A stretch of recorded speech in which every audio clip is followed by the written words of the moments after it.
What's up, my friends? My name is Brant Phillips. This is Real Estate Fundamentals. So today we're talking about motivated seller marketing. I'm going to give you the basics of putting together a motivated seller marketing campaign from start to finish, from the very beginning to getting to the closing table. So I hope you enjoy this show. If you like what you hear, hit subscribe, my friend, and we'll talk to you on the other side.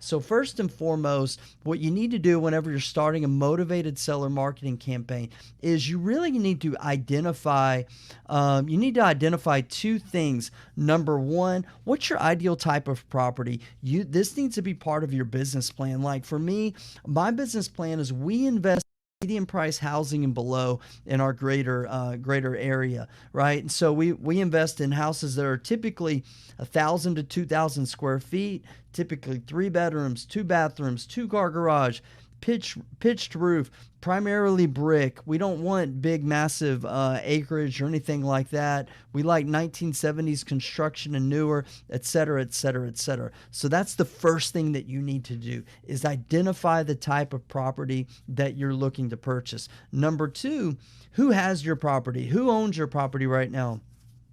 So the second thing you need to do is identify the sellers, right? So who are the people most likely going to help you produce the results that you want, who are holding those properties. So I'll tell you the number one list that we market to are 55 and older.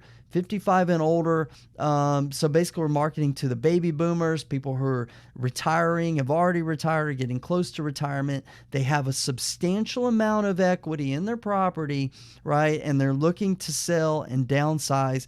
And the key thing for us is why we like working with that demographic the most is we've discovered they value their time over money. They value their time over money. But that doesn't mean that you need to follow kind of our footprint, even though I think it's a good one. You may want to market to landlords, right? Out of state, out of town landlords. You want to market to probate lists, foreclosure list, pre-foreclosure list, all that type of stuff. This isn't a deep dive into the type of sellers you want to market to, or even how to market to them. And so I do encourage you to subscribe, but I encourage you to get clear on those two things, identifying type of properties that you're looking for and the type of sellers that you're looking for. So next thing after that is you're going to want to create your lead generation strategy. Don't try to be a jack of all trades, a master of none, meaning that you feel like you need to begin a PPC campaign, direct mail, bandit signs, SEO, RVM, cold calling, all these types of things. All you really need to do is pick one in the beginning. I like to call these lead valves. Open up one lead valve. One of the easiest things for people to do is to begin direct mail. And I would encourage you, once again, after you're clear on that property, just to mail to the same list over and over and over. You'll want to clean it up and tweak it, but repetition I found is going to produce your greatest results. Don't send a direct mail campaign if you're only going to send out once or twice. Typically, we will mail 6 to 12 times at minimum whenever we pull a list that we feel good about, right? So pick your strategy for lead generation, stick to it, systematize it, automate it, rinse, repeat over and over and over. And once you feel really good and you're getting good results from that marketing strategy, it's not taking too much of your time to replicate it, then you can begin to add on another lead valve, right? Maybe pay-per-click, right? Maybe, you try RVM and cold calling and some of these other strategies. The important thing is that you start lead generation and you're consistent with your lead generation strategy. And we'll talk about metrics and monitoring and checking your results. So if you're going to do lead generation marketing, right, you're going to need to have a website. You're going to need some type of phone system. Don't overthink your website, okay? We built all of ours out independently on WordPress. I've got a full-time web developer and an SEO guy. It's a lot of work. You don't need to do that. Go with something simple like Carrot. If you want, you can go to our resources page. There's a link to get yourself a Carrot website. These are great websites, very easy to use, very turnkey. You can begin doing your own SEO on your own and saving yourself thousands and thousands of dollars, tens of thousands of dollars, really, and tons of time, and speed up that process. The big things are with a phone.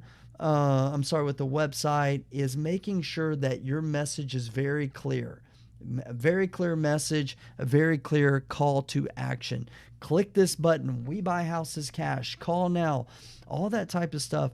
There's deeper insights that you need to go into, where you can get into blogging and Google reviews, video blogging, all these types of things that you need to do eventually with your website, but you don't need to do that right now. This is just giving you the basics. Phone system.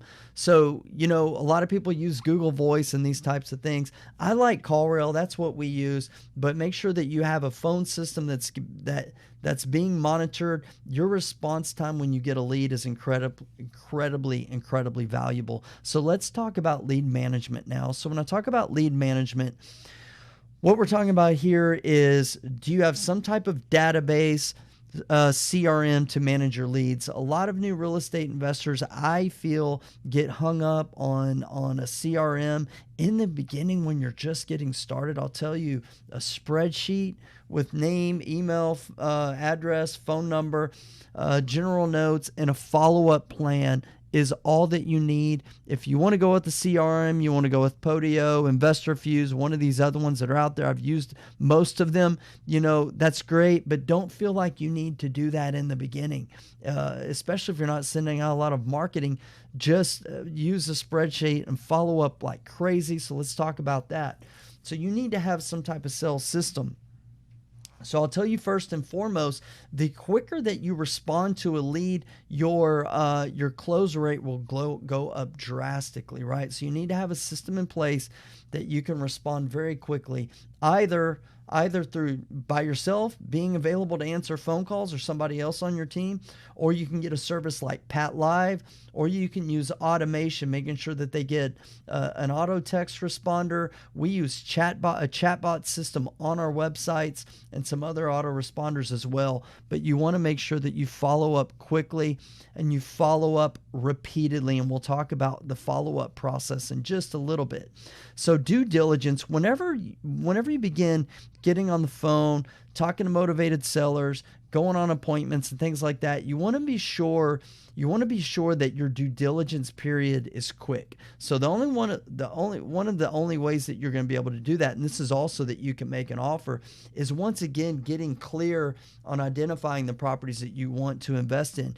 If you are trying to submit offers on houses that are 100 years old and you don't know how to estimate a rehab budget, or they're commercial properties and you don't know the first thing about commercial, you're just really wasting your time and theirs. So you want to make sure that you've got a clear due diligence process, a process of step list, of checklist items that you need to go through on in terms of your rehab, in terms of your comps, et cetera, especially if you're going to be outsourcing those items. Okay. And this ties into the sales process as well as due diligence, because you will find that whenever you begin getting motivated seller leads, that you're rarely going to, hop on the phone or get a web form submission and just, talk to the seller the first time and give them a 70% ARV minus repairs offer, and they're going to be sure, yeah, let's move forward. That will happen if you generate enough deal flow. It will, but it's the 1% rule. It's not going to happen a lot. So many of your offers, even after you've done your due diligence, even after you make their offers, you're going to have to do a follow-up.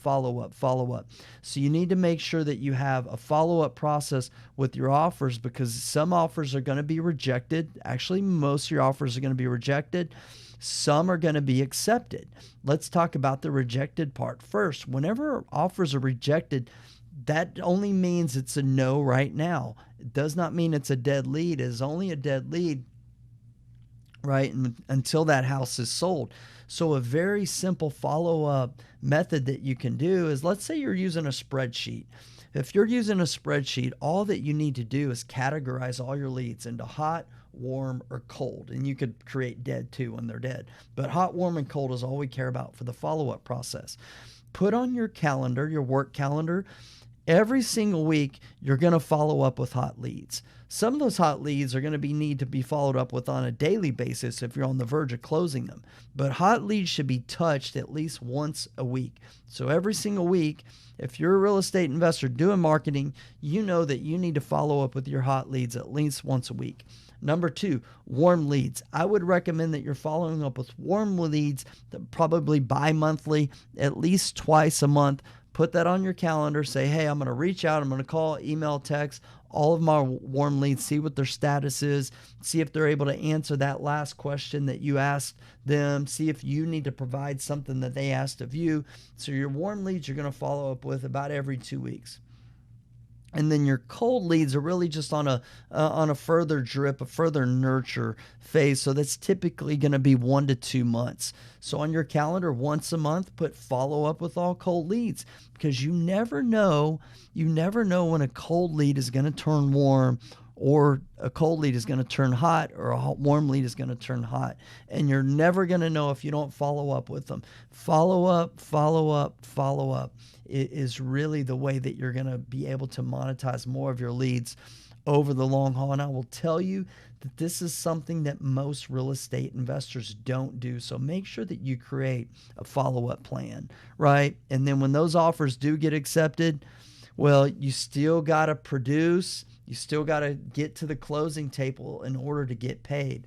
So you need to create a closing coordination checklist. This doesn't need to be too in-depth, but you need to have the basic things covered, and you need to know which order they come in.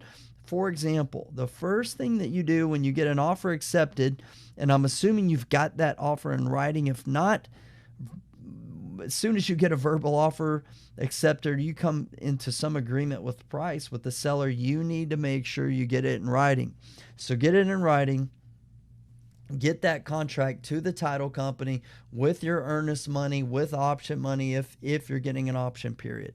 Number 2, ask your title company as quickly as they can to do a quick preliminary title policy search. What you want to make sure of is that title looks at least halfway clean, that they have a good shot of closing it. If not, you may not even want to proceed. It just depends. Most times you will proceed, even if it looks a little sticky or a little bit ugly. But you don't want to order a survey, for example. You don't want to notify your private lender that you need money right away, or your hard money lender, until you know that title policy is going to look at least like you have a good or decent chance of getting closed. You're going to want to order your insurance at this time. You're going to want to get contractor bids. You're going to want to now begin raising your money at that same time. You're going to want to order a survey, if I didn't mention that already. And you want to go through that process while at the same time communicating with their seller, letting them know where you're at in this process, if the closing date looks like it's going to be, on schedule, and that's it. So those are kind of a lot of the steps and the processes that need to be done in order to create a motivated seller marketing campaign. Well, I hope that was helpful for you. Be sure to subscribe. Keep following up as we go more in depth on real estate fundamentals about all of these items to help you grow your real estate investing business.